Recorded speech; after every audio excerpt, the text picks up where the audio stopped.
Assalamualaikum warahmatullahi wabarakatuh. Jom sama-sama kita selawat Allahumma salli ala Muhammad wa ala alihi wa sahbihi ajma'in.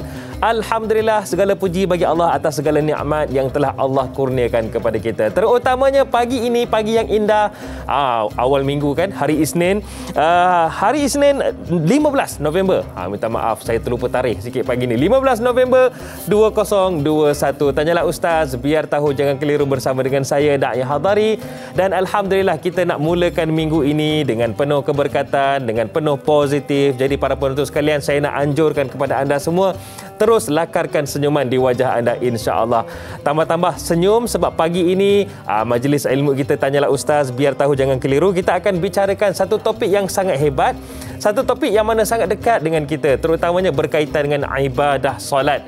Dan pagi ini insya-Allah kita akan bicarakan tentang aurat ketika solat.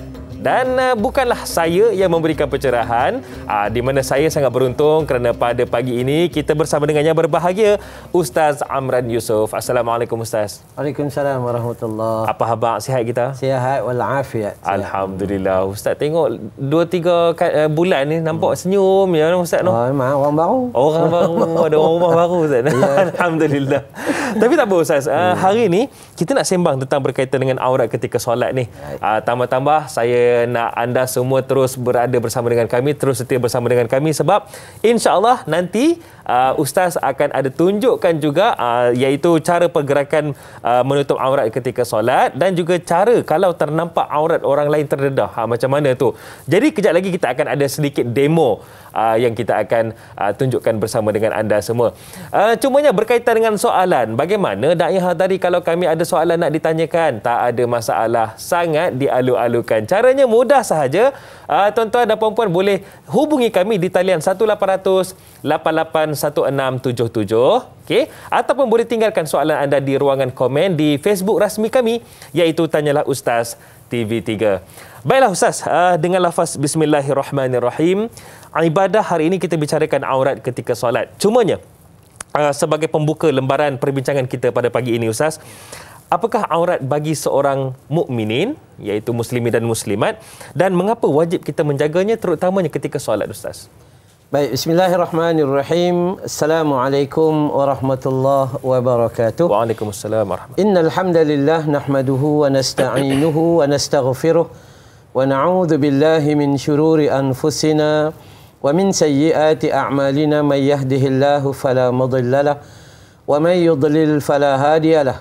Ashhadu an la ilaha illallah wahdahu la syarika lahu wa ashhadu anna Muhammadan 'abduhu wa rasuluh. Allahumma salli ala Muhammad wa ala ali Muhammad, amma ba'du. Terima kasih banyak Da'i Hadari. Alhamdulillah. Kita sesekali jumpa ni. Itulah. Boleh belanja makan dah lepas ni, insya-Allah. Lama tak jumpa. Okey, baik. Hari ni kita nak sembang tentang apa? Tentang aurat di dalam solat. Tapi sebelum tu, kalau semua orang mengaji dalam bab agama kita ni, bila sebut tentang aurat sahaja, maka rujukan kita terus akan pergi dalam surah An-Nur, surah 24 ayat 31. Clear. Pertama, sebelum kita tengok tentang aurat di dalam solat, kita kena tengok aurat keseluruhan dulu. Apa maksud aurat? Ulama mengatakan bahawa aurat itu adalah anggota tubuh badan yang kita punya tidak boleh diperlihatkan kepada orang lelaki ataupun orang perempuan yang berjantina berbeza daripada kita itu, yakni kepada orang lain tak boleh nampak. Ada anggota yang boleh nampak, ada anggota tak boleh nampak. Yang tak boleh nampak atau tidak boleh dilihat inilah yang dipanggil sebagai aurat. Dan kalau kita lihat dalam Al-Quran surah An-Nur surah 24 ayat 31, Allah cerita, katakanlah kepada orang lelaki yang beriman, hendaklah mereka menahan pandangan, pelihara kemaluan, yang demikian itu adalah suci. Maksudnya orang lelaki ni dia punya aurat tu taklah sebeban berat kepada orang perempuan. Macam wanita. Ya. Kemudian dia katakan kepada wanita yang beriman, hendaklah mereka menahan pandangan, memelihara kemaluan, jangan menampakkan perhiasan kecuali yang nampak biasa daripadanya. Hendaklah mereka itu menutup kain tudung mereka sampai ke dada, jangan nampakkan perhiasannya. Jadi ada pertambahan. Ya, pertambahan. Kenapa berlaku sedemikian? Sebab selalu bahasa mudah yang selalu guna. Orang lelaki Allah cipta dia tak sama macam penciptaan orang perempuan. Orang perempuan Allah cipta macam Ferrari, Lamborghini dan Porsche. Mahal, cantik, lawa, menawang kalbu. Tengok brake dia lawa, tengok lampu dia cantik, tengok pemegang pintu pun cantik. Ada yang mampu tengok je lah. Ada yang mampu tengok saja. Kan? Tak mampu Dia nak tak beli. mampu. Tak mampu. Ada yang mampu beli satu, ada tak mampu beli dua, tiga dan empat. Kan maksudnya itu penciptaan orang perempuan. Dia elok. Di luar pun cantik, di dalam pun cantik. Tapi berbeza dengan orang lelaki. Allah Ta'ala cipta orang lelaki ni macam lori. Buah bunga macam lori, mana pun dia nampak macam lori ya. Lori? Dia straight cut. Orang perempuan tak. Orang perempuan dia itu. Sebab tu dalam bahasa mudah untuk difahami. Aurat ni tekan lebih besar kepada orang perempuan.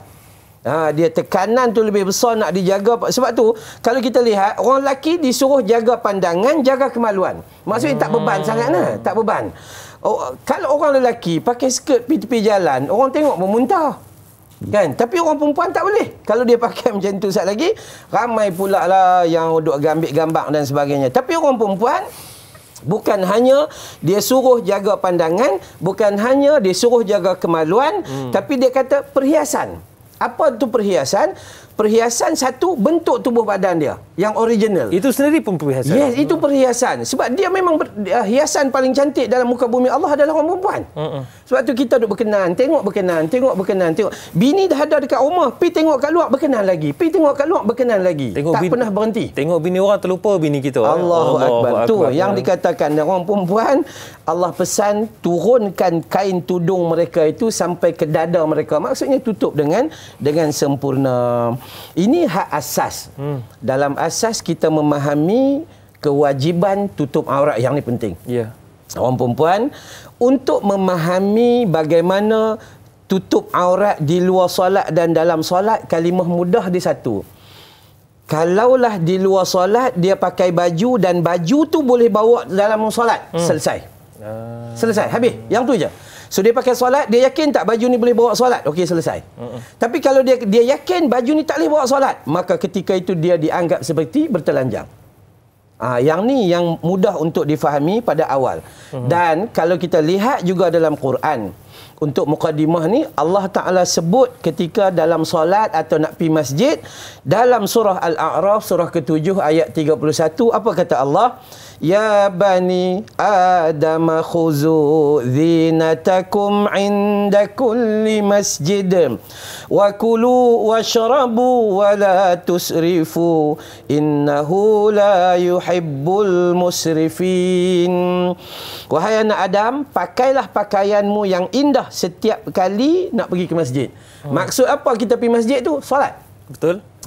Pergi masjid tu memang kita punya main adalah untuk solat. Jadi sama ada kita solat di masjid ke, solat di rumah ke, solat di pejabat ke, maka Nabi Allah pesan pakai pakaian yang indah.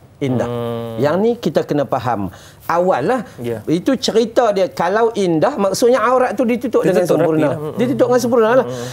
Itu bahasa yang paling kita mudah faham. Bila kita faham tentang asas dia, aurat, kewajiban. Lelaki pun sama, perempuan tambah lagi. Kewajiban. Dan itu yang di luar solat. Yang di dalam yang dalam solat macam mana? Kalaulah di luar solat disuruh tutup aurat, apatah lagi ketika berhadapan dengan Allah Subhanahu Wa Taala. Sebab tu kalimah mudah saya guna. Orang perempuan dia kena cek pakaian dia. Apa baju dia pakai hari ni? Baju dia hari ni kejap lagi nak solat zuhur nanti perlu pakai telekung tak? Kalau tak ada telekung, contohnya kan, maka okey, hari ni okey, alhamdulillah, maka ketika itu dia duduk dalam keadaan penutupan aurat, dia dapat pahala sepanjang pakaian itu dipakai.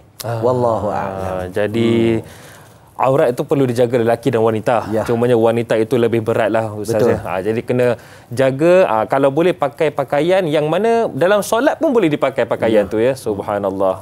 Elok-elok tuan-tuan perempuan ya, teman-teman perempuan, Kalau tak tutup aurat sempurna, tercabut kopiah tok siap nanti ya. Allah. Baik Ustaz. Nur Dahlia Biru di Facebook ni. Katanya, Assalamualaikum Ustaz dan Da'i. Waalaikumsalam. Apakah perbezaan antara aurat ketika solat dan aurat di luar solat? Ada beza tak? Menutup aurat ketika solat, adakah sebagai disiplin kepada kita supaya menutupnya juga ketika di luar solat? Maksudnya kita, apa yang ada dalam solat itu kita bawa keluar juga Ustaz. Kemenangan paling besar seorang hamba Allah adalah apabila perangainya di dalam solat dibawa keluar di luar solat. Itulah kemenangan. Solat adalah tarbiyah dan didikan. Betul. So kalaulah ketika solat kita tutup aurat dengan sempurna, itulah didikan kita untuk di luar solat. Di luar solat. Itu kemenangan dia. Kalau dalam solat kita membesarkan Allah, Allahu Akbar, Allahu Akbar, maka membesarkan Allah. Di luar solat pun membesarkan Allah. Dalam solat kita sebut, kita doa, inna salati wa nusuki wa mahyaya wa mamati lillahi rabbil alamin. Luar solat pun kita serah diri kepada Allah Ta'ala. Jadi tak ada beza. Tak ada beza. Malah solat ini adalah kaedah bagi mentarbiah seorang hamba untuk jadi baik dan lebih baik serta lebih baik. Itu saya ulang perkara mudah tadi dah. Pakaian itu kita ini kesilapan, kesilapan. Cuma jangan pula menganggap bahawa mesti ke pakai telekung, ada lah. Yang tu lain lah. Tapi kita nak bagi tahu bahawa telekung tu bukanlah satu kemestian. Tapi yang wajib kita adalah tutup aurat. Macam mana hang tutup, terpulang. Tapi adalah syarat-syarat dia dan sebagainya. Kita nak kena faham yang ni. Jadi soalan dia, adakah perbezaan antara di luar solat dengan dalam solat? Tak ada. Tak ada. Kalau rasa nak pakai telekung 24 jam pun pakailah. Tu kan. Kalau rasa pakai pi lah. Dekat dapur masuk gini boleh, tak ada masalah. Takut kena api lah sebab dia tu besar sangat. Cuma nak bagi tahu kita bahawa paling penting pemahaman kita adalah dalam solat pun kena tutup aurat, di luar solat pun kena tutup aurat. Bawa yang kita duk baca dalam solat tu, baca Fatihah, baca ayat Quran, pergerakan kita dan sebagainya. Dalam solat mana ada kita mengata ke orang? Mana ada? Mana ada? Jadi di luar solat yang hampir berkata ke orang pasal apa? Jadi solat mengajak kita macam tu. Dalam solat hang puji Allah Ta'ala, dalam solat hang selawat Nabi, di luar solat pasal apa hang tak buat? Maka sebab tu kemenangan besar seorang hamba di sisi Allah adalah dia mendapat tarbiyah daripada ibadah solatnya. Wallahu a'lam. Ustaz, sebelum nak rehat, ada satu soalan ni. Ini sebagai permulaan lah. Mungkin ada percambahan soalan daripada para penonton kita nanti. Katalah saya bahasakan diri saya lah, saya solat, kemudian dah habis solat baru saya sedar rupa-rupanya ada bahagian yang terkoyak. Allahu Akbar, dah habis baru sedar. Jadi adakah saya perlu ulang solat tu ataupun tak apalah, Allah faham. Kita seorang-seorang pun. Macam mana tu Ustaz? Baik, di sini ada perbezaan pandangan dan jumhur berpandangan bahawa bila selesai solat, tiba-tiba kita tengok-tengok lah seluar koyak. Koyak pula tu dekat ruang yang aurat. Luang bini pun lupa jahit ke, tak macam tu saja. So kita tengok-tengok tu dia koyak. Koyak pula tu nampak paha. Nampak paha. Memang aurat lah, aurat solat. Jadi buat macam mana? Maka jumhur mengatakan padanya wajib mengulangi solat dia. Wajib mengulangi solat. Kenapa? Sebab kita nak bagi persembahan yang terbaik kepada Allah Subhanahu Wa Taala. Kita nak bagi ibadah kita tu ibadah yang bersungguh-sungguh. Macam kita nak buat ibadah korban, cari lembu yang harga 10-12 ribu. Betul. Bukan cari lembu yang tunggu nak mati je. Kan tunggu mati boleh main gitar kiri kanan lembu tu kan. Ini kaedah kita. Sebab tu bila kita buat satu-satu amalan, kita dapat tahu sama ada ni kita ni betul-betul dekat dengan Allah ke, atau saja guna bahasa orang Melayu melepaskan batuk di tangga, jatuh di bawah dipatuk ayam, jenduh gitu kan. Maka ni nilai-nilai dia. Maka kalaulah kita tahu yang kita tu seluar tu lepas seluar koyak, anak tegur, kita sujud punya cantik, anak duk tengok, awak ayah ni kan. Lepas tu dia bagi tahu, ayah balik pada studio tadi, terus balik sembahyang. Apa seluar koyak ni? Janganlah Ustaz, saya rasa macam nak cek sekarang. Kan ya. Jadi kita wajib bagi kita mengulangi solat itu dan bagi yang sempurna kepada Allah Taala. Wallahu a'lam. Baik, itu dia satu pencerahan yang sangat padat dan lagi dan lagi kita akan kongsikan bersama dengan anda semua. Terus bersama dengan kami, Tanyalah Ustaz, biar tahu jangan keliru. Kembali selepas ini.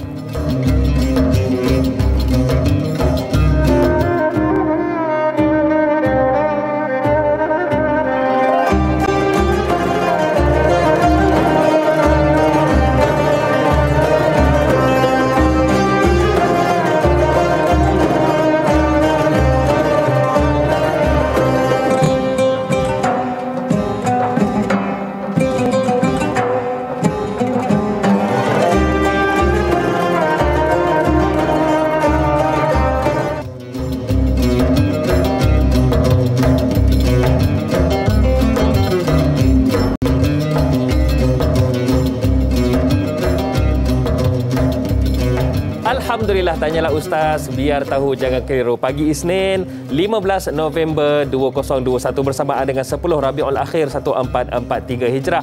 Bersama dengan saya Da'i Hadari dan juga Al-Fadhil Ustaz Amran Yusof, kita dapatkan pencerahan berkaitan dengan topik ibadah kita. Kita fokuskan kepada aurat ketika solat. Baik Ustaz, ada satu soalan ni yang saya kira bagus juga untuk kita ketengahkan, iaitu soalan daripada sahabat Facebook kita Nurul Huda Tajuddin. Katanya, Assalamualaikum Ustaz dan Da'i. Waalaikumsalam. Adakah sah solat seorang lelaki yang memakai pakaian yang ketat ketika solat? Maklumlah baru lepas konsert rock agaknya. Macam mana Ustaz penjelasan? Adakah ia dikira aurat sebab nampak bentuk tubuh badan? Ya, okey, baik. Pertama sekali memang zaman kita sekarang ni orang lelaki pun dia pakai macam tu lah. Dia pun terikut pula. Dia tengok orang Korea pakai macam tu, dia pun nak pakai juga. Sampai melekat-lekat. Maka, okey. Sebenarnya benda ni bukan benda baru. Benda ni telah diperbincangkan lama. Kalau kita rujuk dalam kitab Al-Majmu', kitab Majmu' Imam An-Nawawi. Imam An-Nawawi kata bahawa jikalau warna kulit nampak, yang tu batal. Tapi kalau dia tu balut badan dia dengan baik, menepati syarat, maka solat tu sah. Solat tu sah. Ini disebut oleh An-Nawawi. An-Nawawi kata asbuna, ashabuna, iaitu kami dengan kelompok mazhab Imam Syafi'i ni, dia mengatakan bahawa yang dilarang adalah tembus pandangan. Nampak warna kulit. Kulit dia putih atau kulit dia hitam. Okey, yang tu, kalau yang tu semua selesai, walaupun dia melekat di badan, membentuk badan, maka hukumnya masih sah. Sama seperti apa disebut oleh Syed Sabiq dalam kitab Fiqh Sunnah. Kata Syed Sabiq, syarat wajib pemakaian baju hendaklah menutup aurat walaupun pakaiannya ketat sehingga menampakkan tubuh badan. Itu bagi lelaki lah. Sama. Oh, sama. Sama. Dalam kaedah ni, sebab tu bila kita buka dalam majlis wilayah persekutuan punya majlis mufti ni, dia berpendapat sedemikian. Dia kata bukanlah kita menyokong orang yang pakai ketat tu. Tapi dari sudut hukum, ulama kata jumhur mengatakan makruh. Makruh pakai pakaian ketat. Makruh tu pun disebut sebagai makruh tanzih, makruh yang ringan. Ya, apabila berpakaian ketat, antara ulama-ulama ni yang kata makruh ni seperti ulama Imam Maliki dan sebagainya. Tapi kita nak bicara dia sah atau tidak? Jawapannya adalah sah. Kenapa? Sebab dia tutup warna kulit dia. Yang tu kita kena faham. Jadi masalah ketat ni masalah yang kita tak suka. Jangan pakai, kalau boleh jangan pakai. Tapi kalau terpaksa pakai ketika itu, solatnya tetap sah. Cuma nilai dia memang berbedalah. Kalau kita pakai pakaian yang lebih longgar, tak nampak bentuk tubuh badan, itu lebih tinggi nilai dia. Depan Allah Ta'ala ni sepatutnya macam kita kata tadilah, pakai pakaian yang baik-baik, yang elok-elok. Tapi kalau itu sahaja yang dia ada pada waktu tu, maka hukumnya masih sah dan tak perlu diqadha. Masih sah ya. Masih sah. Okey Ustaz, dalam pengembaraan ilmu kita pada pagi ini, kita nak raikan jugalah soalan yang lain. Mungkin ada juga berkaitan dengan aurat dan ada juga yang mungkin tidak ada kaitan, tapi kita nak tanyakan juga, iaitu soalan daripada Hafizi Hafiz di Facebook. Katanya, Assalamualaikum Ustaz dan Da'i yang dihormati, semoga dalam rahmat Allah Subhanahu Wa Taala. Kata beliau, adakah solat seorang lelaki terbatal akibat songkok atau kopiah yang menghalang dahinya dari kena sejadah? Maksudnya mungkin dia letak depan sikit macam itulah, buat jamboi ke apa kan? Bagaimana pula jika tidak memakai kopiah atau songkok tetapi rambut pula yang menghalang dahinya kena sejadah? Macam Ustaz cakap lah, rambut macam Korea, sikit ke depan tu kan? Macam mana tu Ustaz? Okey, baik. Memang dia fashion rambut ni bukan zaman ni, zaman 60-an ada remoy depan. Orang Kedah panggil remoy tu kan. Kemudian zaman lah ni sampai mata pun tak nampak apa dah. Sekali selak. Jadi seandainya kita sujud dan rambut duduk bawah. Rambut duduk bawah, terhalanglah dahi tu. Ataupun ada pakaian yang kita pakai pakaian tu, tiba-tiba masa sujud dia jatuh dulu dan kita sujud atas dia. Bagaimana? So pandangan ini kalau betul-betul ikut mazhab Imam Syafi'i, maka hukumnya tak sah solat. Okey. Tak sah solat. Tak sah solat. Tetapi jangan lupa, sebab tu kita ni kena adil dalam belajar. Ada pandangan lain mengatakan hukumnya sebab dahi kita ni dia besar. Jadi mana-mana ruang juzuk yang kena kepada tempat sujud tu pun okey dah. Maka hukumnya diperbolehkan. Sehinggalah mereka berbincang, kalaulah dahi ni kena lutut pun kena selak juga. Ada orang bincang macam tu. Ada orang bincang. Tapi saya lebih suka melihat kepada banyaknya pandangan yang boleh memudahkan kita beramal. Kalau kita nak pegang kepada mazhab Imam Syafi'i, maka peganglah, tak ada masalah. Atau nak pegang pada pandangan lain pun punya nilai hujah yang besar juga. Cuma yang kita tak boleh sangat-sangat tu apabila kita saja buat. Sengaja melakukan sedemikian. Nak sujud ya buat turun, nak sujud ya tu ya. Malah kalau kita tengok bab rambut, kita tak dibenarkan untuk selak rambut macam tu. Kan, malah kita dilarang untuk kalau rambut panjang ikat rambut dekat belakang solat, tak boleh. Itu memang dilarang, adalah hadis sahih. Maka sebab tu kita katakan bahawa berlapang dadalah dalam hal ni. Tak apa kalau kita nak ambil pandangan yang mengatakan batal pun tak apa. Cuma bezanya adalah sama ada kita buat tu sengaja atau tak sengaja. Kalau tak sengaja, hukumnya saya kata bahawa hukumnya sah. Tapi kalau sengaja, maka kita bolehlah mengambil pandangan Imam Asy-Syafi'i yang mengatakan batal salat. Lebih indah kalau kita berpegang pada mazhab Syafi'i itu juga, sebab betul. lagi mudah kita nak faham, Ustaz, kan? Okey, Ustaz. Ada banyak soalan yang kita raikan, tapi cuma ada satu soalan ni yang menarik perhatian saya. Soalan daripada Muhammad Adam ni di Facebook, katanya, Assalamualaikum Ustaz dan Da'i. Waalaikumsalam. Adakah batal solat seseorang jika semasa sujud terasa sejuk? Lain macam tu. Di bahagian atas punggung. Tetapi apabila tidak diperiksa sama ada benar-benar terbuka atau tidak. Ataupun kadang-kadang tu tengok rasa macam tak terbuka, tapi rasa sejuk je bila sujud tu. Okey, baik. Saya suka nak kaitkan tentang Abu Hurairah dia solat. Kemudian lepas solat tu dia tanya, ya Rasulullah, ketika aku solat perut aku bunyi beruk. Tak tahu aku kentut ke tak kentut ke. Maka Nabi SAW kata, jangan berhenti solat sehinggalah kamu mendengar baunya atau menghidu harumnya. Lebih kurang gitulah. Bau dia tu kan. Baru berhenti. Maka hak ni pun sama. Jangan kita didatangi perasaan was-was yang dibawa oleh syaitan. Dalam kita solat ni ada satu jin yang nama dia Al-Khanzab. Al-Khanzab ni dia buat kita Allah. Orang dah rukuk dia tak duk Allah tak angkat takbir. Usalli orang dah bagi salam dah. Yang ni. Jadi pada saya kata soalan kepada Muhammad Adam ni, jangan terikut dan dengan talbis iblis ni dia nak melalaikan kita. Maka solatlah seperti mana biasa, melainkan terasa betul lain macam angin masuk ni. Kena pula aircon. Terasa betul masuk tu. Tak apalah, kita berhentilah solat tu dan kita solat semula. Itu lebih utama. Okey. Tak apa, kejap lagi saya nak tanya juga dalam bab pemilihan imam, bagaimana, adakah perlu dilihat juga pada sudut pakaian, Ustaz? Tapi tak apa, kejap lagi, Ustaz. Baik, ada satu soalan ni yang saya kira mewakili para penonton di luar jugalah. Mungkin ada antara yang menonton ni adalah mereka yang bersukan ataupun mereka yang sentiasa aktif lah dan mengamalkan seluar yang senting tu, Ustaz. Dengan izin 3/4. Soalan seluar yang senting itulah kan. Adakah dengan seluar tersebut boleh dijadikan pakaian untuk solat? Maklumlah nak cepat, nak main futsal kejap lagi, Ustaz. Silakan. Okey, baik. Seluar tu orang panggil seluar steng. Tu kan. Bahasa steng ke? Steng, seluar steng. Dia dekat-dekat nak sampai ke lutut dah. Ya. Dekat-dekat nak sampai ke lutut. Nak main futsal, maklumlah, depa main tim da'i.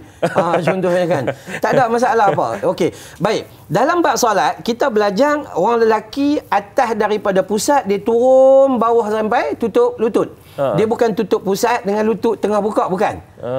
Dia tutup daripada atas terus sampai ke bawah. Maka seluar tu tutup ke tidak? Tutup lah. Daripada atas baju pun pakai. Dia tutup, kemudian tutup tak lutut tu? Tutup. Maka sah tak solat dia? Sah lah. Sebab apa? Dia sudah menepati apa yang paling minima telah disyaratkan untuk tutup aurat dalam solat. Jadi kita tak perlulah nak bawa pi futsal nak pakai kain pelikat ke itu ini. Tak payahlah kan. Masa tu nak bawa jubah ke apa gitu, memang tak nilah. Jadi pada saya tak ada masalah apa. kita pi shopping mall. Ya, ya.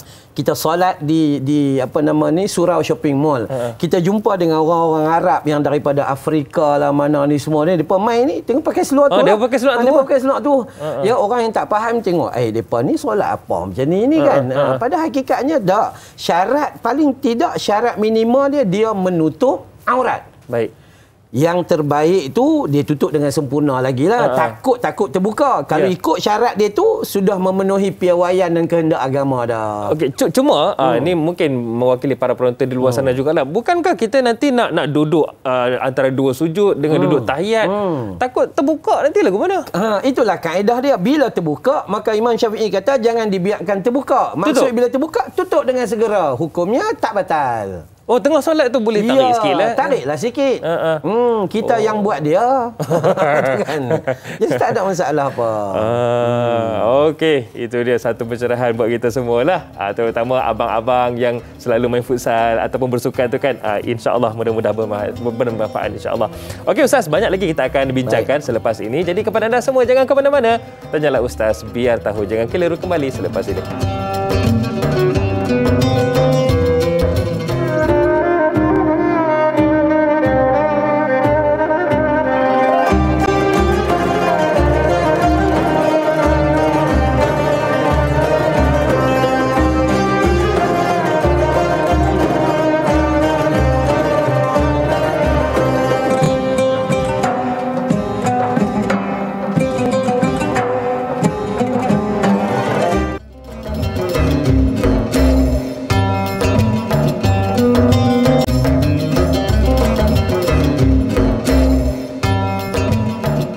Para penonton sekalian, sedar atau tidak, setiap hari pastinya kita akan berdepan dengan pelbagai permasalahan. Ada juga persoalan yang membelenggu minda kita. Dan kadang-kadang tu kita cari kat mana-mana pun memang susah betul nak dapat jawapannya. Tapi Alhamdulillah, anda menonton Tanyalah Ustaz, biar tahu, jangan keliru. Di sini ada jawapannya, di sini ada penyelesaiannya. Dan insya-Allah hari ini kita perbanyakkan ilmu, terutamanya berkaitan dengan ibadah. Kita fokuskan perbincangan ilmu kita berkaitan dengan aurat ketika solat bersama dengan yang berbahagia Ustaz Amran Yusof.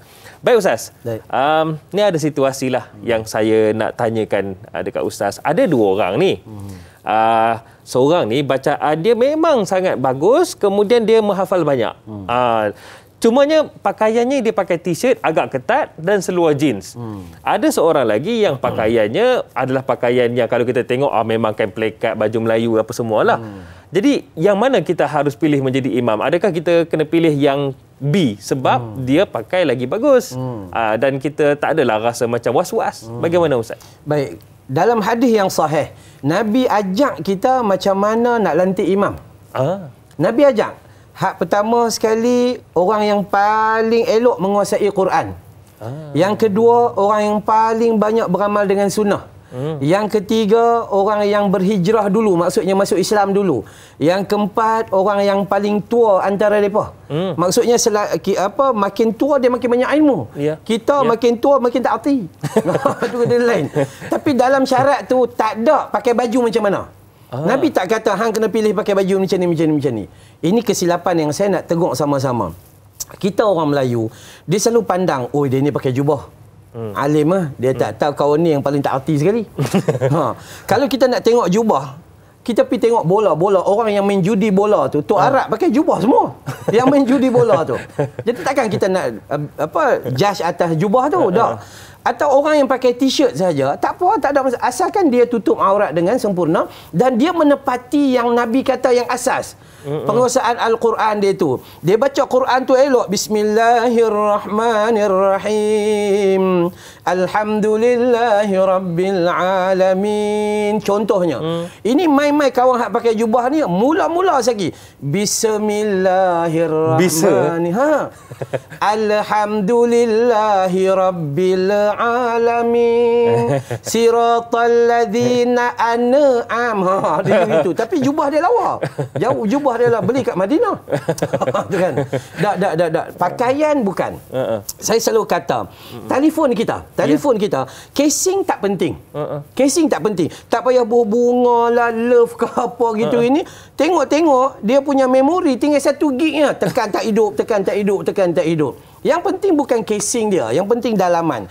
Maka saya katakan, kalaulah seandainya kita nak lantik tu imam lah kan, maka lantiklah tu imam bersandarkan kepada apa yang disebut oleh Nabi sallallahu alaihi wasallam. Sebab makmum memang kaki komplain. Ada masalah lagi tak? Boleh silakan Ustaz. Makmum memang kaki komplain. Bukan zaman ni ya makmum kaki komplain. Zaman Nabi dulu lagi. Dah ada dalam riwayat yang sahih, dalam sahih Muslim. Bagaimana Nabi SAW menyuruh satu kumpulan manusia ni, mereka keluar, pi rombongan ni hampa keluar pi dakwah, hampa keluar pi musafir. Jadi Nabi ni lantiklah satu tok imam. Maka makmum ni bila dengar tok imam baca, tok imam tu setiap rakaat qul huwallahu ahad Allahus samad lam yalid walam yulad walam yakul lahu kufuwan ahad. Itu je yang dibaca. Rakaat kedua pun dia baca yang tu kak. Dia mai solat yang lain, dia baca Alam Nashrah, tapi sebelum dia rukuk dia baca qul huwallahu ahad lagi. Mai rakaat yang kedua watini wa zaitun qul huwallahu ahad lagi. Akhirnya makmum ni komplain. Makmum kata, Tok Imam, surah lain tak ada ke? Aqul saja kan. Qul hu aja. Tok Imam ni dia kemah. Dia kata apa? Kalau hampa tak mau, hampa lah jadi imam. Dia kan. Akhirnya orang tak berani. Balik sampai selesai dah musafir, jumpa dengan Nabi sallallahu alaihi wasallam. Bila jumpa dengan Nabi sallallahu alaihi wasallam, mereka ni buat apa? Dia kata, ya Rasulullah, tolong tegur dengan Tok Imam. Maka Nabi kata, hampa pi tanya dia. Pasal apa? Maka dia jawab, bila aku baca qul huwallahu ahad ni, aku jatuh cinta kepada Allah Taala. Kan, bila aku baca Allahus samad, aku letak sifat kebergantungan yang cukup kuat pada Allah Taala. Maka semakin hari aku baca, semakin aku jatuh cinta pada Allah Taala. Depa balik pergi cerita kat Nabi. Nabi kata, hampa jadi saksi. Sebelum dia jatuh cinta pada Allah, Allah dah lama jatuh cinta kat dia. Subhanallah. Hadis yang lain lebih cerita tu juga. Hampa jadi saksi, wajib apa ya Rasulullah? Wajib hampa jadi saksi, dia tu Tok Imam tu dakhalal jannah, masuk syurga. Hanya baca qul hu saja. Allah saja. Qul hu. Ni kita jadi Tok Imam lah pulun sampai 100 ayat, bergegang kepala lutut makmum. Ya betul. Tengoklah belakang kita mungkin ada orang tua, ada kanak-kanak, orang gaut, kencing manis, darah tinggi, semua yang ada belakang bakal jenazah belakang. Semua bakal jenazah. So sepatutnya kita baca ayat-ayat jenazah jadilah. Simple sudah. Tapi nampak macam mana? Bila imam tu, kadang-kadang imam ni pakai jubah tapi ilmu tak ada. Bila dia akan langgak ikut suka hati dia. Maka kalau nak pilih imam, tengok yang menguasai Quran, menguasai sunnah. Hak ni lebih utama daripada kita tengok pada baju dia lah. Wallahu a'lam. Alhamdulillah. Pertama kali saya dengar ayat jenazah. Allahu akbar. Baiklah, Ustaz. Okey, ini sebelum kita nak tanya soalan yang lain ni, ada satu soalan yang saya teringin nak tanya. Katalah saya solat. Ini saya bahasakan diri saya lah. Saya solat. Dah semua dah. Rupa-rupanya satu terlupa Ustaz. Tutup zip. Mungkinlah tadi kelang kabut ke apa kan. Macam mana tu Ustaz? Adakah dikira sebagai saya telah membuka aurat saya walaupun orang tak nampak? Okey, dia nombor satu sekali kena faham. Al-Imam Nawawi menyebut dalam kitab dia, Syarah Al-Muhazzab, bahawa tutup aurat ni bukan hanya ketika solat dihadirin saja di khalayak ramai. Tutup aurat ketika solat munfarid, solat sendirian pun dalam pejabat kita, seorang kita je, tak ada siapa pun, semua orang dah kebalik dah. Tu pun kena tutup aurat juga. Tetapi dalam bab zip tu, saya rasa zip ni bukanlah satu benda besar yang buka aurat. Tak termasuk macam kita kata cerita yang koyak sampai kat paha tadi tu. Zip ni bukanlah sesuatu benda yang bila kita terlepas zip tu, nak dia tunjuk benda tu terkeluar tu, tak ada. Dia tak nampak. Sebab yang pertama seluar kita tu elok. Yang pertama. Yang kedua, ada manusia, kita pakai seluar ni, kita pakai seluar dalam. Bila seluar dalam pun dia tutup aurat juga. Maka pada saya dia bukanlah sesuatu yang membuka aurat. Islam ni innad dina yusrun. Dia bagi Islam ni agama yang sangat mudah. Tapi jangan mudah sangat nah. Cuma dari sudut tu dia tidaklah mendedahkan aurat yang kita kata jelas itu, tidak. Maka hukumnya tak ada masalah apalah, insya-Allah. Okey.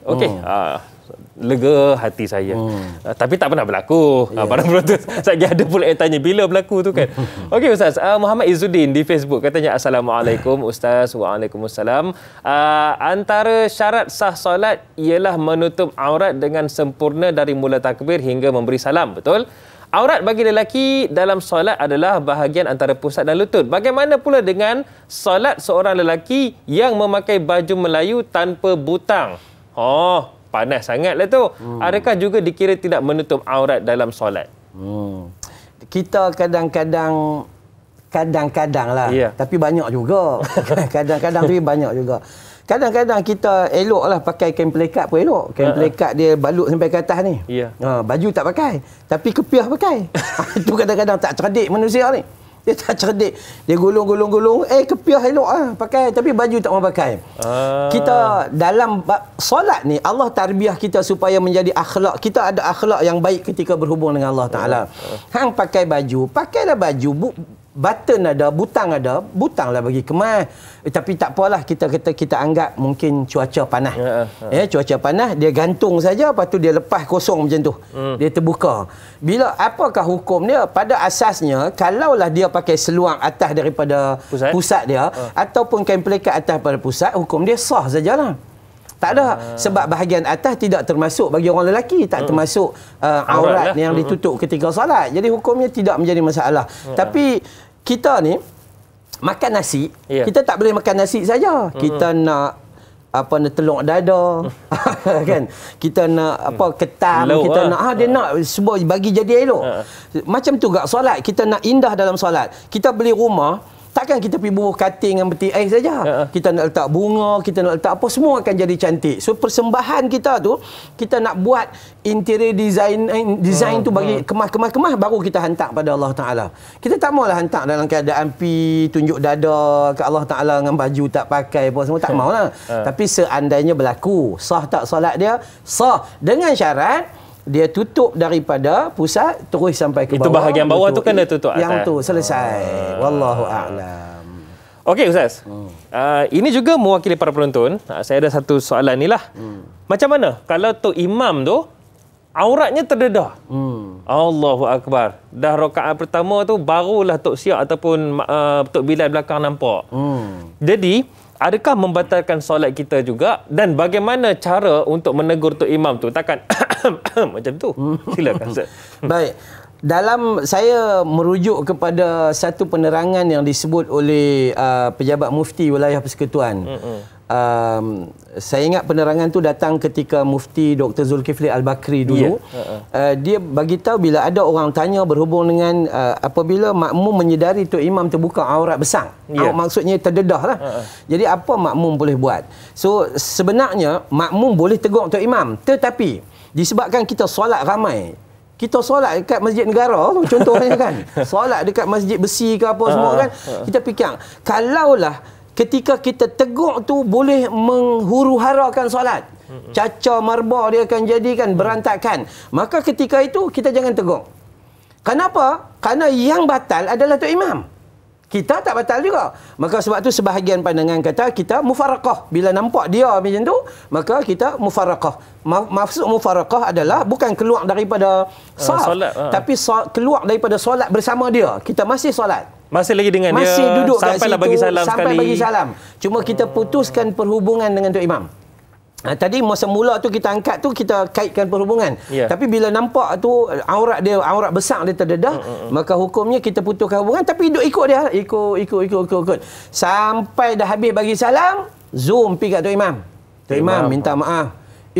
Tu dia jubah tenganga, kain pelekat pun tenganga. Saya ternampak apa yang orang tak nampak. Tu kan, ya. Maka hukumnya Tok Imam buat apa? Tok Imam lah kena ulang solat dia, makmum tak payah. Selesai. Jadi tak adalah tengah solat tu pergi tegur, tak boleh. Tak boleh. Sebab kalau kita tegur Tok Imam dari sudut bacaan, ya, dari sudut rakaat, ya, tapi dari sudut baju ni kita nak kata apa kat dia? Koyak.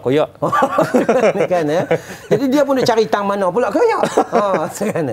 Maka dia akan timbul satu kekacauan di dalam solat. Orang tu kata, koyak, kau ni duduk tegur, kau ni kata apa. Akhirnya jadi cacah merbah lah.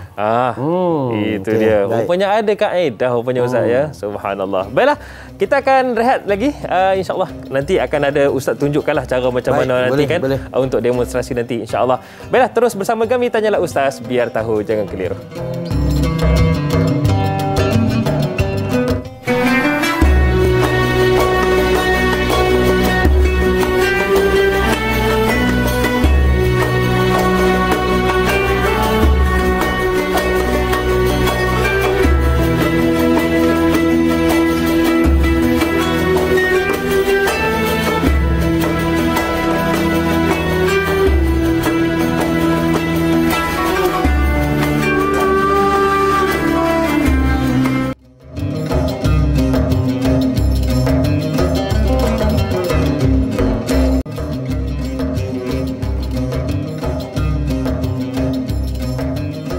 Di mana sahaja anda berada, terima kasih kerana terus menonton dan menyokong Tanyalah Ustaz, biar tahu jangan keliru. Alhamdulillah, kami di sini teguh berdiri atas sokongan dan juga tontonan anda semua. Termasuklah pada pagi ini kita sama-sama dapatkan manfaat perkongsian ilmu Tanyalah Ustaz, biar tahu jangan keliru.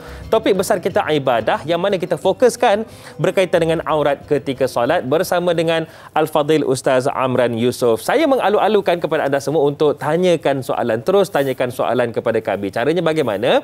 Boleh saja hubungi kami di talian 1-800-881677 ataupun boleh terus ke Facebook rasmi kami Tanyalah Ustaz TV3. Dekat situ anda kena buat beberapa perkara lah. Yang pertama, kongsikan siaran secara langsung kita ini, dan yang kedua, boleh tinggalkan soalan di ruangan komen. Boleh di kedua-dua lah, di poster ataupun di video tersebut, insya-Allah. Baiklah Ustaz, hari ini kita nak tanya jugalah berkaitan dengan wanita, aurat wanita ketika dalam solat. Cumanya sebelum kita nak melangkah ke bab wanita ini, aurat ketika solat, Saziatul Sidik ada bertanya soalan di Facebook. Okey, katanya, Assalamualaikum Ustaz Da'i. Waalaikumsalam. Bagaimana jika kita melakukan solat hormat waktu? Maksudnya nak menjaga waktu solat tu. Apakah aurat perlu dijaga ketika itu? Katalah lebih kurang 5 minit lagi ni waktu nak habis. Macam mana Ustaz? Baik, kaedah dia pertama, solat hormat waktu tu. Sebenarnya kaedah solat hormat waktu tu adalah pilihan yang terakhir sekali. Pilihan yang terakhir. Solat dia dalam keadaan macam mana pun hang kena solat. Duduk atas kapal terbang, duduk atas kapal terbang, pilihan hang macam mana. Kalau hang rasa tak sempat, hang jamak takdim sebelum memulakan perjalanan. Kalau rasa sempat, jamak takhir. Yang tu. Atau memang dua-dua tu tak sempat, macam mana nak buat ni, maka kita duduk atas kapal terbang. Duduk atas kapal terbang, maka kita disuruh solat mengikut kadar kemampuan. Apa dia? Ambil wuduk. Sebab kalau kita naik Airbus apa ke sebagainya, ada tempat ambil ada tandas ni banyak. Tak ada masalah. Ataupun kita pakai ayak botol yang mana kita ada tu pun mencukupi. Kalau tak mampu juga, kita bertayamum. Tapi tak, dalam kapal terbang tak ada tempat nak bertayamum, nak pegang tangan mana kan. Maka ayak botol itu adalah lebih utama. Kalau dah tak boleh juga dah, apa tak boleh juga, maka itulah nama baru solat hormat waktu. Maksudnya kita ni buat dalam keadaan tak sempurna. Tak sempurna. Jadi kita duduk tu dalam keadaan yang wuduk tak ada. Kiblat pun tak boleh nak arah apa sebagainya, maka aurat pun tak ditutup dengan sempurna. Maka solatlah kita dengan solat hormat waktu. Tapi itu pilihan terakhir. Itu pilihan terakhir. Bukan tiba-tiba dia boleh hormat waktu dah. Dia kena pergi tengok dulu ayang ada ke tidak. Kalau tak boleh guna ayang, kata kalau semua orang pergi tandas kapal terbang, saya ingat kapal terbang pula. Dengan Jadi ataupun depa ni okey, duduk kita nampak, kita duduk di kawasan yang ada debu dan sebagainya, boleh bertayamum. Tak boleh dah baru guna kaedah solat hormat waktu dalam keadaan yang syarat dia tak penuh. Syarat dia tak penuh. Hormat waktu ni maksudnya kita ni ingat pada Allah Ta'ala walaupun dalam keadaan kita tak mampu tu kan, kita ingat juga, dan kemudian bila sampai saat kita mampu dan tak terhalang, wajib kita qada solat tu semula. Okey. Kena qada semula Ustaz. Kena qada semula. Baik, ada pemanggil di talian ketika ini yang mungkin ada soalan beliau nak tanyakan. Assalamualaikum. Waalaikumsalam warahmatullahi wabarakatuh. Ustaz dan Da'i, saya Haji Tukinon, Haji Muhammad Saleh, Sekudai, Johor. Apa khabar Haji? Alhamdulillah, mudah-mudahan Ustaz dan Da'i. Okey, silakan Haji dengan soalan Haji. Persoalannya macam ini Ustaz dan Da'i. Ini saya contohkan ajalah. dalam solat, maknanya macam solat maghrib lah. Saya dah solat pakai kain pelekat. Kemudian dah pada rakaat pertama sampai ke rakaat habis lah, 3 rakaat. Dah bagi salam. Dan bagi salam terasa pula dalam puasa tu ada lubang kain koyak ke ataupun tak tahulah Ustaz, pada ada lubang. Jadi maknanya itu dikira tak tertutup aurat ke ataupun macam mana Ustaz? Dan adakah sah sembahyang saya itu Ustaz? Itu saja soalannya ya. Terima kasih banyak-banyak. Assalamualaikum. Waalaikumsalam warahmatullahi wabarakatuh. Itu dia soalan yang baik daripada Haji Tukinun kita. Solat, kemudian tiba-tiba terasa, kain pelikat berlubang. Tu rasanya jenama gajah baring tu. Jadi macam mana tu Ustaz? Adakah sah solatnya ataupun perlu qada semula ataupun diulang semula solat? Saya suka kaitkan dengan zip Da'i Hadari itu. Kan dia zip yang tadi tu. Jadi kaedah dia adalah mudah. Apabila jelas aurat tu terbuka, maka hukumnya batal. Kita kena ulang balik solat. Tapi kalau kita lepas solat tu, bini kita tegur, adalah dot kecil. Kain tu lama, bini hadiah, sayang nak buang. Pakailah, adalah dot kecil, maka hukumnya tak batal solat. Kalau lubangnya kecil. Lubangnya kecil. Sebab tak nampak pun aurat tu. Kalau dipandang, kalau tenung pakai kanta mungkin lah kot. Jadi ada dot lah. Tapi kalau memang clear, koyak dia tu betul-betul berada di paha kita dan koyak tu koyak yang sangat besar. Kita tengok clear nampak aurat tu, maka hukumnya wajib kita ulang balik solat. Ulang balik solat. Tapi kebiasaannya kalau kita pakai kain pelekat ni, dia lubang-lubang tu kecil-kecil saja. Dia lubang tu tidak clear untuk pandang, oh ni aurat ke, dia tak nampak. Biasanya dia tak nampak. Okey, itu dia. Moga menjawab soalan Haji Tukinun tadi, insya-Allah, dan juga menjawab soalan kita semua. Baik, kita nak fokuskan kepada bab wanita, aurat wanita ketika solat ni Ustaz. Soalan daripada Jura Azlin ni, katanya, Assalamualaikum Ustaz Da'i dan kru, tanyalah Ustaz. Waalaikumsalam serta sahabat-sahabat penghuni syurga. Soalan beliau, apakah syarat-syarat aurat wanita untuk solat tanpa menggunakan telekung? Ni mungkin kekangan tak ada telekung lah. Kerana alasan terlupa membawa telekung atau telekung yang disediakan di surau kotor. Baunya pun hasyam dan tak menyenangkan. Macam mana tu Ustaz? Saya tengok nama-nama orang yang tanya soalan ni, saya cukup bangga lah, malah segan dengan mereka. Tiap-tiap malam kuliah maghrib Facebook ni kan pitang mana pun mereka ikut. Pitang mana, cukup bagus nama-nama mereka ni. Alhamdulillah. Moga-moga mereka ahli syurga lah. Okey, baik. Apa yang kita nak sebut di sini, dia kata tak pakai telekung. Solat tanpa telekung. Hak pertama sekali ingat, ada ke tidak dalam hadis kata syarat mesti pakai telekung? Memang tak ada lah. Jadi, tolak habis lah. Tolak habis. Kenapa pakai telekung? Pakai telekung tu adalah satu benda yang lebih keyakinan.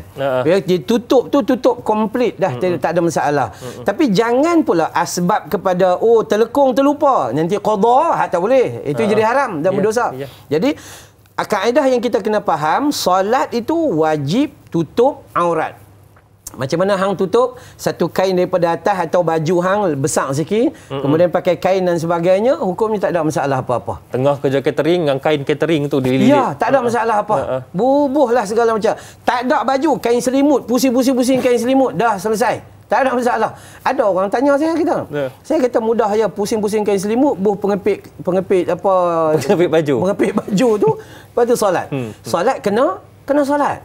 Jadi jangan jadikan alasan orang yang tak ada telekung, tak ada. Lah ni orang Vietnam kaya disebabkan orang Malaysia pergi beli telekung pergi beli telekung, balik main telekung kita pula tu dah macam-macam ropol bunga warna pun macam-macam. Allah, macam tudung, ada tudung bawal, tenggiri, kembung, jenahak, ada tudung siakap, lagi mahal lagi mahal. Jadi macam-macam lah ni, kita pun risau. Jadi asas dia, jawapan dia mudah, iaitu tutup aurat, bukan pakai telekung. Tapi kalaulah pakai telekung dapat menutup aurat dengan lebih sempurna, maka digalakkan memakai telekung. Jangan pula telekung menjadi penghalang daripada kita buat ibadah salat. Wallah. Senang je Ustaz nak bagi nampak faham mudah tu Ustaz kan. Subhanallah. Okey, Mak Itun. Mak Itun di Facebook katanya, Assalamualaikum Da'i dan Ustaz. Waalaikumsalam. Adakah sah solat jika telekung nipis? Ni ada telekung, tapi telekung nipis pula.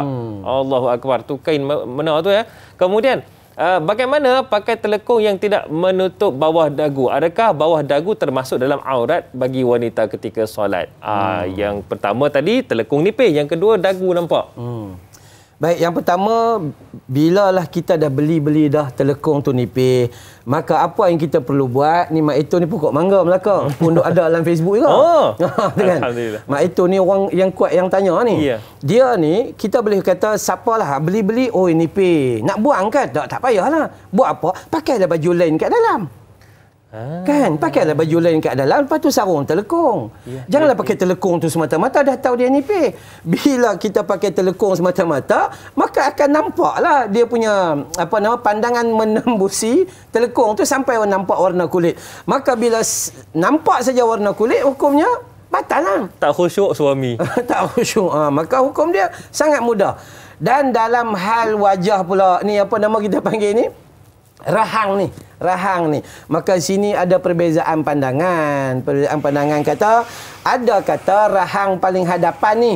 Ada kata wajah dia tu asal dia nampak wajah tu tak ada masalah apa-apa. Di situ khilaf pandangan saja dalam bab muka tu. Tapi bab telekung tu kena jagalah.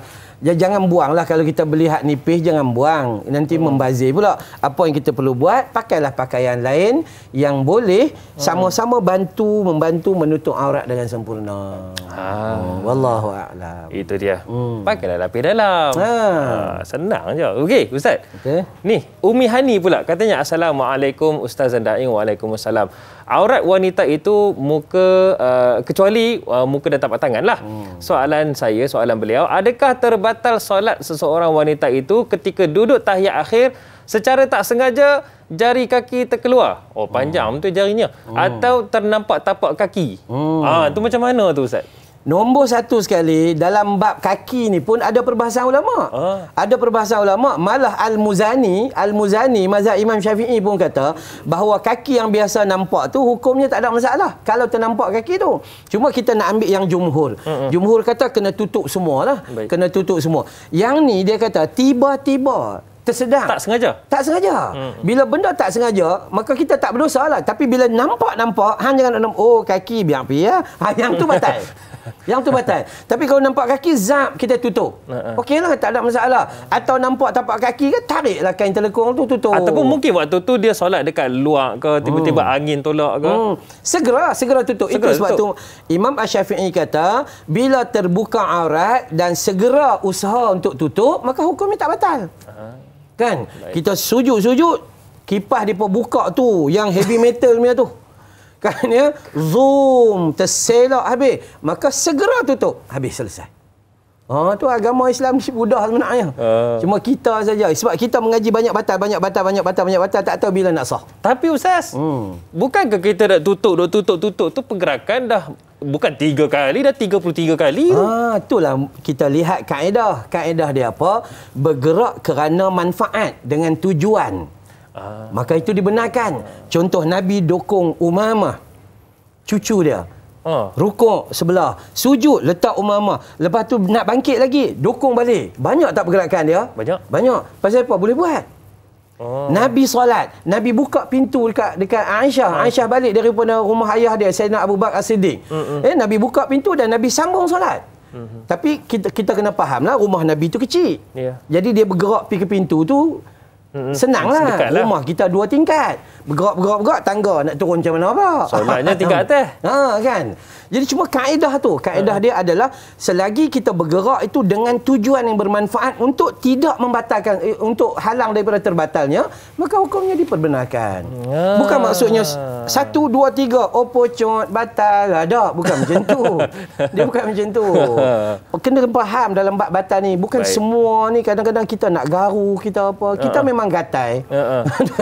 Garu lah itu. Kita rasa macam, ni yang lain macam ni. Ni faham. Itu kena faham lah, insya-Allah. Baik. Itu dia. Paling penting jangan guna kipas kenuri dalam masjid. Tercabut habis. Baik Ustaz, kita akan sambung insya-Allah sebentar saja lagi. Jadi kepada anda semua, kita akan tutup dulu, tamat dulu di TV3, insya-Allah sambungannya di TV9. Dan kejap lagi Ustaz akan tunjukkan sedikit demo untuk kita lebih faham bagaimana nak menjaga aurat ketika solat ni, insya-Allah. Baiklah, Kembali lagi selepas ini dalam TV9 insya-Allah, dan juga terus bersama kami dalam Tanyalah Ustaz, biar tahu jangan keliru, kembali selepas ini.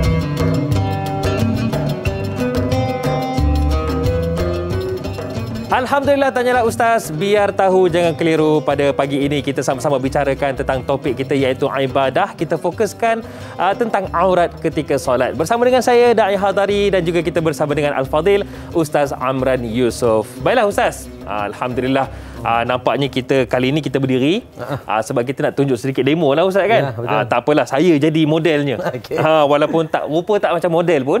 Jadi insya-Allah Ustaz, mula-mula mungkin Ustaz boleh tunjukkan pada saya lah. Okay. Dekat mana, kawasan mana yang kita kena ambil berat, yang mana berpotensi untuk aurat itu terdedah, terutamanya bagi lelaki. Silakan Ustaz. Okey, saya suka melihat, katakanlah macam Da'i Hadari berdiri yang macam ni, tapi apa yang kita nak kena fokus, kebiasaannya bagi orang lelaki adalah di bahagian belakang. Kebiasaannya bahagian belakang. Yeah. Bila mana cuba Da'i rukuk. Baik, saya rukuk. Cuba rukuk. Kalau saya tiba-tiba nervous pula. Bila rukuk, kalaulah orang lelaki yang pakai jenis t-shirt yang singkat. Yeah. Kita orang Melayu pun nak jadi Korea sekarang ni kan. So dia akan tertarik dekat sini, dan seandainya tertarik dekat sini dan seluar yang dipakai itu yang jenis londeh pun ikut Korea juga. Betul? Kan londeh. Maka di sini terdedah aurat.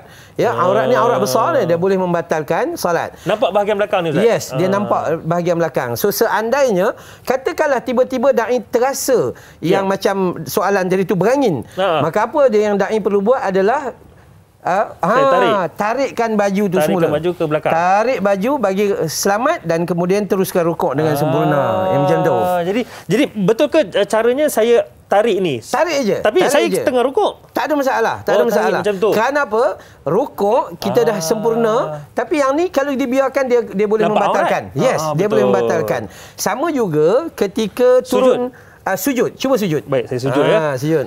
Sujud pun dah terlupa dah. Baik. Okey, baik. Sama juga dekat belakang sini. Ya, dia keadaan dia sama seperti rukuk. Sujud lebih dahsyat lah. Sebab baju ni akan melurut. Tambah-tambah orang yang ahli sukan ni, ya, baju sukan main bola ni dia licin, dia akan tarik macam tu. Ustaz, saya tak khusyuk Ustaz tengah sujud ni. Okey, baik. Baju yang sini, kalau dia terdedah bahagian atas tak apa. Tapi masalahnya dia pakai track bottom. Track bottom dia akan turun sebahagian bawah dan akan terdedah bahagian selari dengan pusat bawah sedikit. Jadi hukumnya boleh batal. Jadi apa yang boleh buat adalah dia kena usaha untuk gerak seminimum mungkin dengan tangan dia supaya dia boleh gerakkan. Saya tarik ni. Yes. Tarik je sikit tangan kanan atau tangan kiri supaya tutup balik aurat dia dengan segera. Masya-Allah. Okey. Kaedah seterusnya adalah waktu ni. Waktu dia duduk macam ni, baju dah turun elok, tapi rupanya dia tarik seluar dia ke bawah. Bila kita duduk, kadang-kadang seluar track bottom tu ahli sukan ni kan, dia tertarik ke bawah. Dia tarik ke bawah dan baju dia tu singkat. Maka di sana juga akan terdedah aurat. Jadi macam mana saya perlu buat? Sama juga. Kaedah dia adalah tarik ke bawah, tarikkan t-shirt tu untuk cover kelemahan baju tu.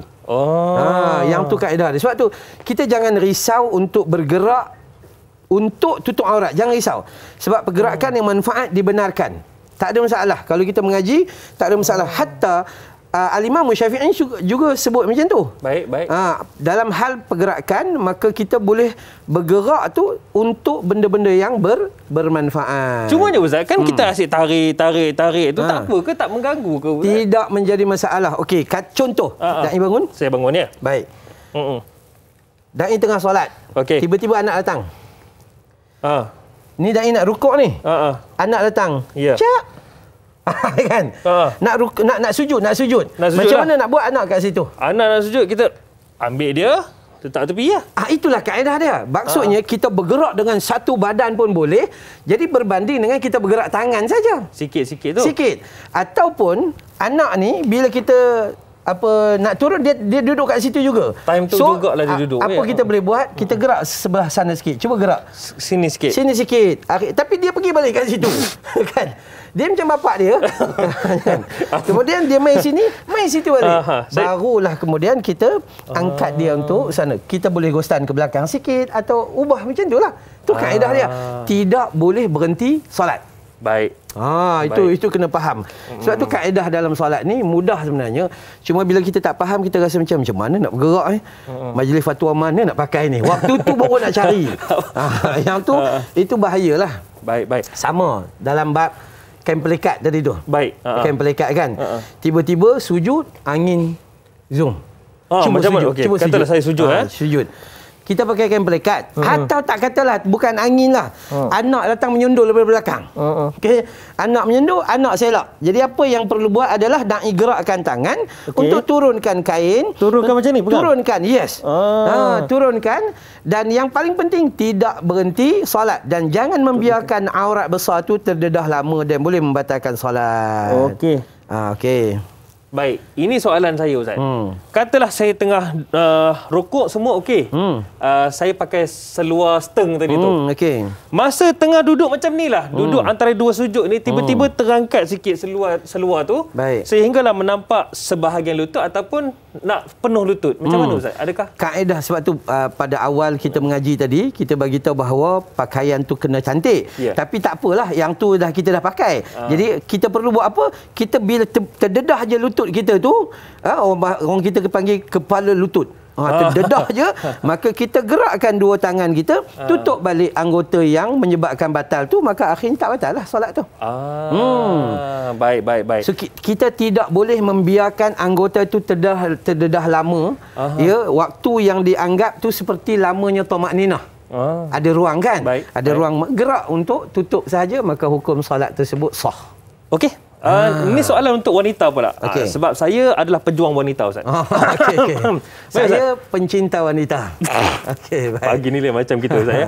Okey, katalah saya tengah rukuk, seorang wanita tengah rukuk ataupun tengah sujud, tiba-tiba kain telekungnya ada angin kuat lah, tiba-tiba waktu tu sampai ke depan.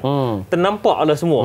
Macam mana tu Ustaz? Dia dibenarkan gerak mengikut yang mana paling minimum. Katalah rukuk. Okey, rukuk.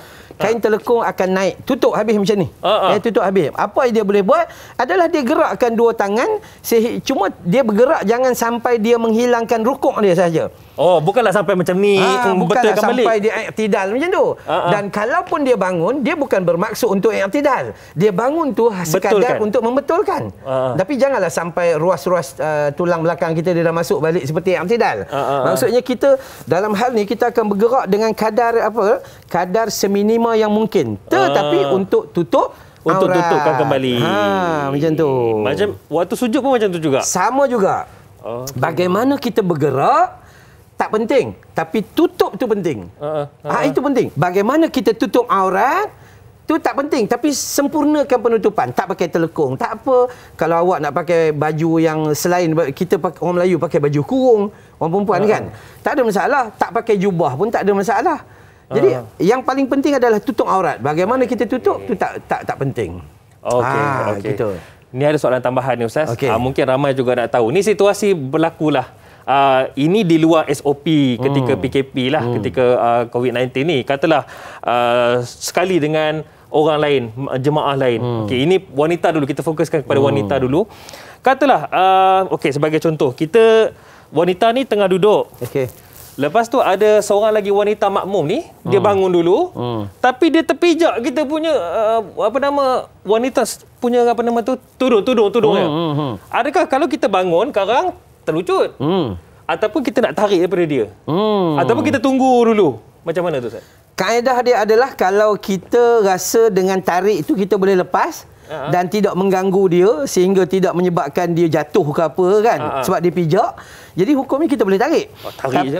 Seandainya kalau kita tarik menyebabkan dia sengit dan dia jatuh, maka kita boleh tunggu. Jatuh pula makcik tu. Jatuh pula. Udahlah kau tu gaul. kan. Jadi jatuh. Maka hukumnya kita boleh tunggu kat situ. Baik. Selesai, kita bangun. Itu kaedah dalam agama. Ia diguna pakai juga untuk lelaki? Sama. Nabi bila berjumpa dengan umat dia, Nabi kata sallu kama raaitumuni usalli. Baik. Solatlah kamu sebagaimana kamu lihat aku solat. Lelaki pun dia bagi tahu macam tu, perempuan pun dia bagi tahu macam tu.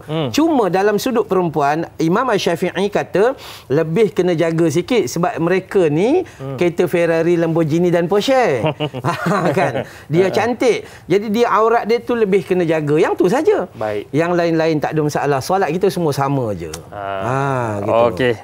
Dah dapat pencerahan dah sikit demi sikit. Ustaz saya tunjukkan tadi Ustaz bagi pencerahan kan.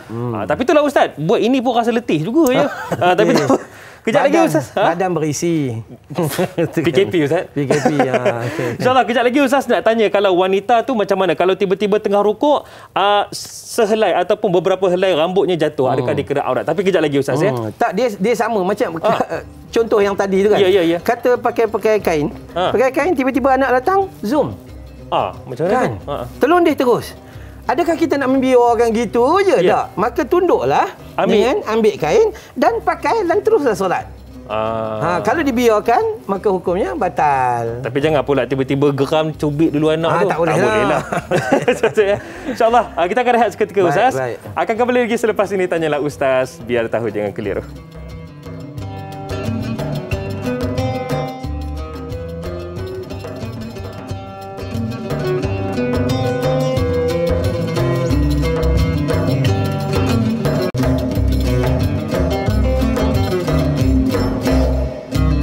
Alhamdulillah dari utara hinggalah ke selatan. Tak dilupakan juga kepada yang berada di Sabah dan Sarawak, Kepulauan Borneo tu.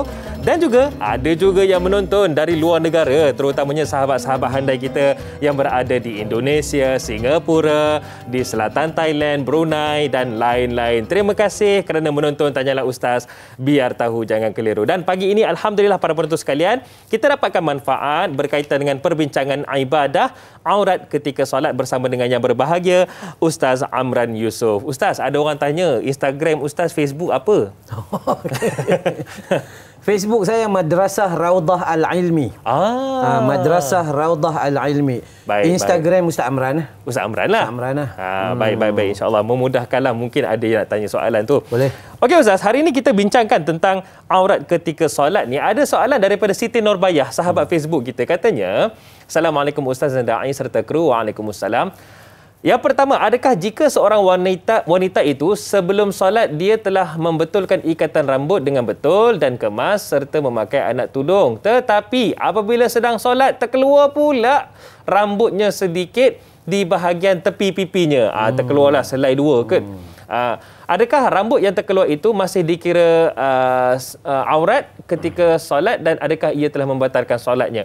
Yang kedua, adakah dibolehkan memakai singlet, baju tanpa lengan ketika bertelekung bagi seorang wanita, maksudnya di sebelah dalam lah ketika solat, kerana keadaan panas yang membuatkannya berpeluh jika memakai t-shirt biasa di dalamnya? Pakai singlet je lah. Alang-alang singlet suami punya kan. Silakan. Okey, baik. Pertama, yang terbuka tadi adalah rambut.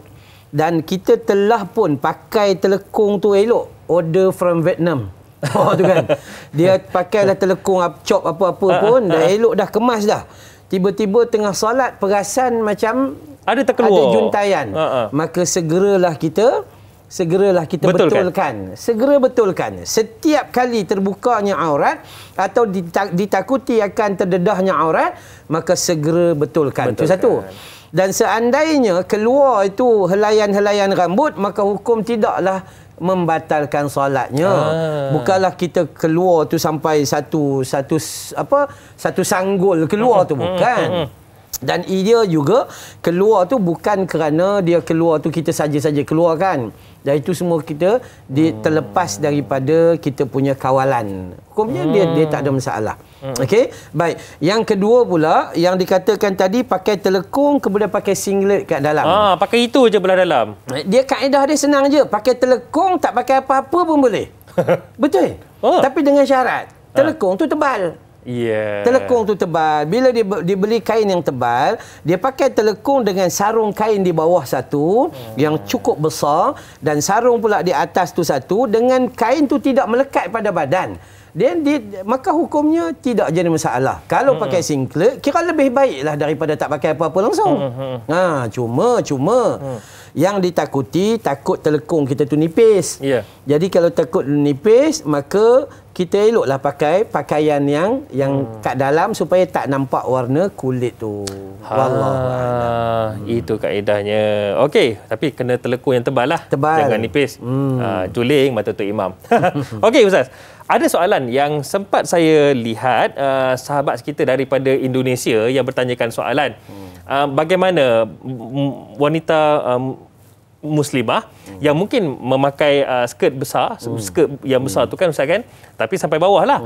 Cumanya ketika solat tak memakai telekung, kemudian pakai stokin yang panjang, menutup sehinggalah katalah bahagian peha, mungkin stokinnya itu, adakah ia dibolehkan? Okey, baik. Kaedah keseluruhan yang kita belajar tadi adalah kaedah dia adalah menutup aurat. Apa pakaian tak penting. So pakaian daripada atas tu tudung dia dah elok dah semua, baju dia dah besar dah elok semua dan dia pakai kain kembang. Dia pakai kain kembang dan kemudian dia sarung stokin. Stokin tu panjang lah. Stokin tu panjang. Jadi tak adalah masalah. Hukumnya sah ke tidak solat tu? Sah lah. Sebab dia tidak mendedahkan auratnya.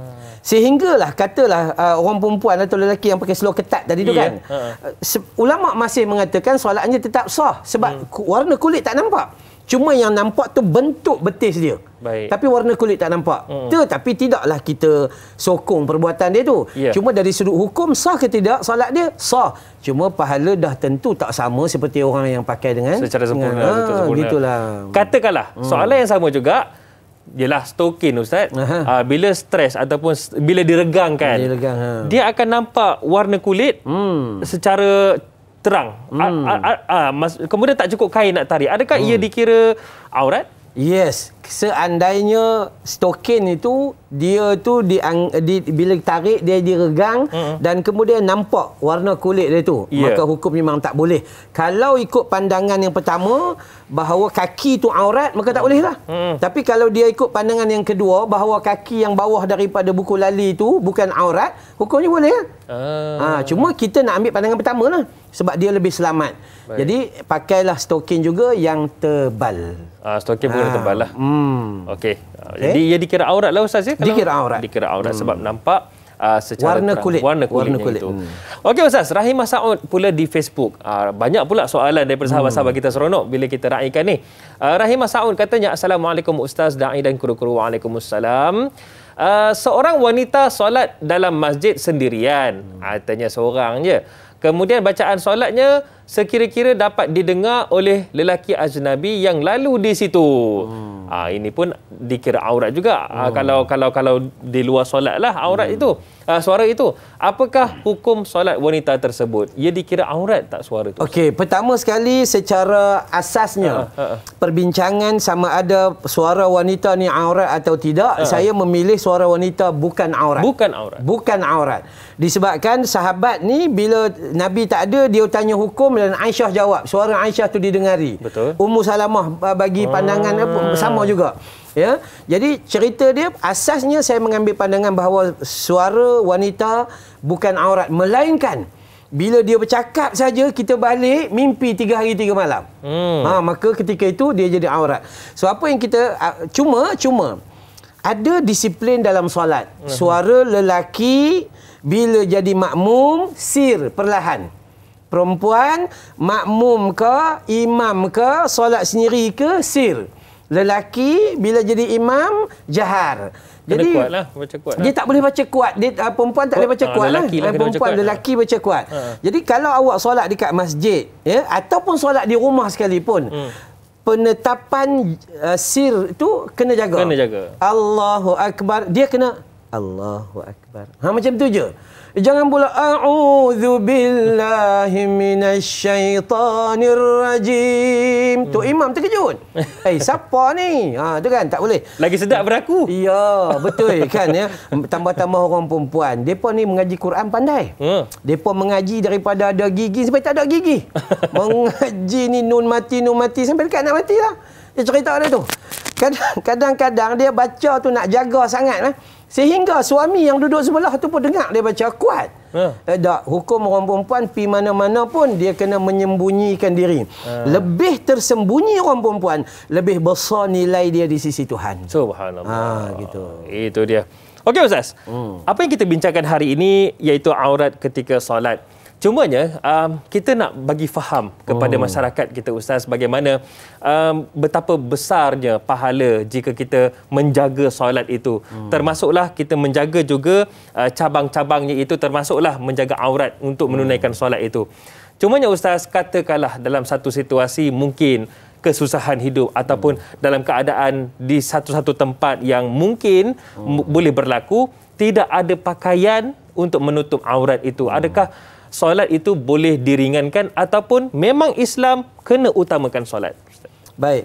Cerita dia paling mudah, solat by hook or by crook. Hang kena solat.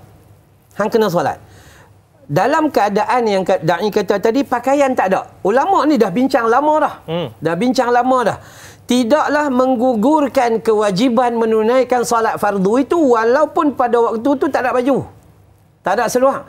Dia tak ada satu pun berpakaian. Dia kata tanpa seurat benang. Maka ulama kata solat, kena solat. Bagaimana solat? Ada sebahagian ulama kata untuk menyembunyikan aurat, maka solat dalam keadaan duduk walaupun dia sihat. Ada ulama kata cari tempat yang tersembunyi seperti dalam kegelapan dan gelap itu menjadi pakaian baginya. Mazhab Imam Syafi'i kata dia tetap kena berdiri, tetapi tangan dia kena tutup kemaluan utama dia. Aurat mughalladhah, aurat hadapan. Maksudnya begitu. Jadi nak cerita pada kita punya tanyalah ustaz hari ni nak tekan bahawa hang tak boleh bagi alasan. Hang kena solat. Dan hang kena buat yang terbaik. Carilah pakaian yang cantik seperti mana perintah Allah tadi dalam surah Al-A'raf tu kan. Baik. Perintah demi perintah, maka kita ni kena sedar diri tau. Sedar diri macam mana kita sedang berhadapan dengan Allah. Betul. Kita nak mai tanyalah ustaz ni pun jenuh spray. Oi, kena bagi pakai wangi, smart-smart. Kena pakai smart-smart apa sebagainya kan. Ni sat lagi orang nak tengok ni, tambah-tambah kita nak duduk depan Allah Taala nak tengok, takkanlah kita tak ada perasaan. Itu bahaya tu. Maka saya katakan solat kena. Selagi hang tak gila, selagi hang tak lupa, selagi hang tak tertidur, selagi hang tak mati, hang kena solat. Baik. Wallahu a'lam. Ustaz, mungkin sebagai pelan tindakan kita dapat banyak ilmu pagi ni. Kadang-kadang ada penonton kita yang itu rupanya baru dapat kesedaran. Apa pelan tindakan kita selepas ini, selepas kita mendapat ilmu berkaitan dengan aurat ketika solat ni Ustaz? Baik.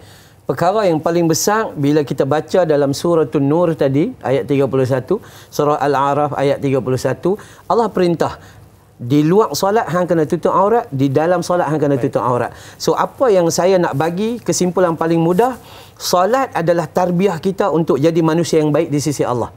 Zahir maupun batin. Maka ambillah didikan dalam solat itu dan bawalah di luar solat. Dalam kehidupannya sepanjang hidup dia. Ketika kita niat dalam tu nak niat ni, dan niat dalam hati nak sebelum angkat takbir tu lillahi ta'ala. Setiap perbuatan kita selepas itu pun lillahi ta'ala. Nak meniaga ke, nak main studio ke, bukan kita main ni sebab nak jadi pendakwah ternama, bukan. Tapi nak menyampaikan ilmu. Ketika kita angkat tangan Allahu Akbar, membesarkan Allah di dalam solat, maka besarkan Allah juga di luar solat dan sebagainya. Sampailah ketika bagi salam. Semuanya didikan di dalam kehidupan manusia. Bila kita dekat dengan Allah sempurna, insya-Allah dunia kita ini menjadi satu benda yang akan menjadi saksi kita akan duduk dalam syurga Allah Subhanahu wa taala. Wallahu a'lam. Baiklah, sebagai penutup mungkin doa daripada Ustaz, silakan Ustaz. Baik, bismillahirrahmanirrahim. Alhamdulillahirabbil alamin wassalatu wassalamu ala sayyidil mursalin wa ala alihi wa sahbihi ajma'in. Ya Allah ya Rahman ya Tuhan kami, ampuni dosa kami, dosa ayah dan ibu kami, dosa pasangan hidup kami, dosa anak-anak dan seluruh ahli keluarga kami, umat muslimin wal muslimat yang hidup maupun telah meninggal dunia ya Allah. Ya Allah, jadikan kami mereka yang tetap dalam salat ya Allah. Jadikan anak dan isteri kami teguh dalam salat jua ya Allah. Jadikan seluruh umat muslimin kuat menjaga ibadah perhubungan denganmu ya Allah. Ya Rahman ya Rahim ya Hayyu ya Qayyum ya Dzal Jalali wal Ikram. Wa sallallahu ala Muhammad wa ala alihi wa sahbihi wa baraka wa sallam walhamdulillahi rabbil alamin. Amin amin ya rabbal alamin. Alhamdulillah, syukran jazakallah. Terima kasih diucapkan kepada Al-Fadhil Ustaz Amran Yusof sebab sudi bersama dengan kami. Kita sembang-sembang berkaitan dengan aurat ketika solat. InsyaAllah nanti kita akan bersama lagi Ustaz ya. InsyaAllah. Baiklah para penonton sekalian, esok bersama dengan Dai Aiman dan juga Profesor Madya Dr. Muhammad Farid Rafi Abdullah, kita akan dapatkan pencerahan pula berkaitan dengan kelebihan belajar dan mengajar Al-Quran. InsyaAllah. Itu dia satu ilmu untuk kita semua. Para penonton sekalian, nak berjaya dunia akhirat, kuncinya iaitu solat. Sebab mereka yang mengamalkan apa prinsip yang dalam solat itu dalam kehidupan mereka pasti berjaya dunia dan akhirat. Saya Dai Hadari mohon permisi undur diri. Assalamualaikum warahmatullahi wabarakatuh.